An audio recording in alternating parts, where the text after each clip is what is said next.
So my next one, I'm sure, is on your list as well, Colin. So I'm sure you'll probably have even more ideas for moves than I do. But Paper Mario. Oh, okay. Paper Mario, I think, is just perfect for Smash Bros. You know, it's sort of a sub-brand that's been around for a long time. It's got its own hardcore following. So I honestly don't see at this point why they haven't included Paper Mario. And, you know, there's plenty of moves.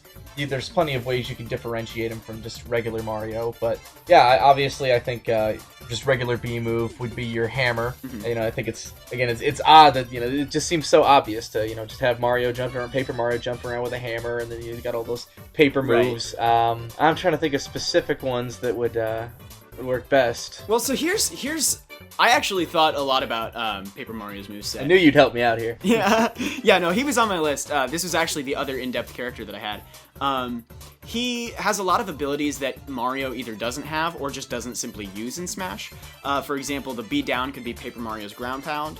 I was actually thinking that the hammer could be his A attack, and a charged hammer, like the Earthquake or whatever it's called, could be the B attack, or it could be Smash attack even. That would just give him a little bit more moveset variety. It would draw from a greater variety of source material as well.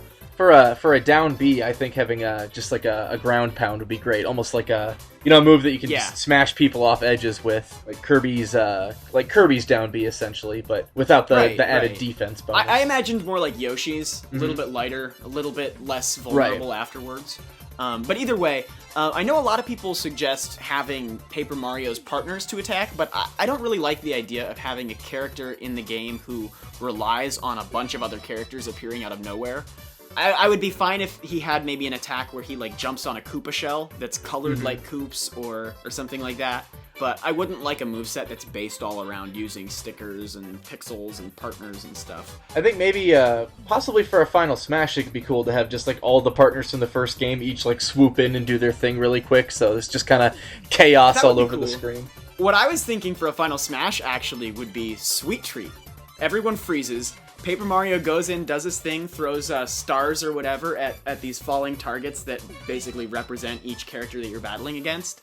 And each target that you hit would do like 15 or 20 or whatever damage to each person. And then at the end, he would come out and do some like big hammer attack on the ground and send everybody flying. I think it'd be a really cool way to incorporate something directly from Paper Mario into a Smash setting. But also, of course, you know, he could use a bunch of paper abilities, like his B-side could be the paper tube from Thousand Year Door, rolling around kind of like Yoshi's Egg Roll. His rolling animations could be the dash from the original Paper Mario N64. His dodge animation could be just, you know, turning to the side, the paper mode from Thousand Year Door. You know, there's a lot of really cool stuff. Are we in agreement that he should turn into a paper airplane for his B recovery? Yes, we are. But, you know, and there are so many little details, I think, with Paper Mario, too, that would make really great Smash stuff. Like that animation where he tucks his hat in, or he tucks his head under his hat, ducks down to defend as an action command during the battle sequences. That could be his shielding animation. There's just so many little things that I think they have a lot of potential to just bring from Paper Mario into Smash and make him really feel like you're just directly porting Paper Mario, the character, into the Smash setting and working just exactly as you would expect him to, and that would just be so much fun. So cool. Hello everybody, thank you for listening to this Nintendo Week clip, NWC. If you like what you hear, please subscribe to us here on YouTube for more highlights and discussion videos from Nintendo Week podcast, or subscribe to us on iTunes for weekly breakdowns of all your Nintendo news, discussion segments on subjects, games, and more, and tons of other features. Thanks for listening, and we will see you tomorrow with another NWC.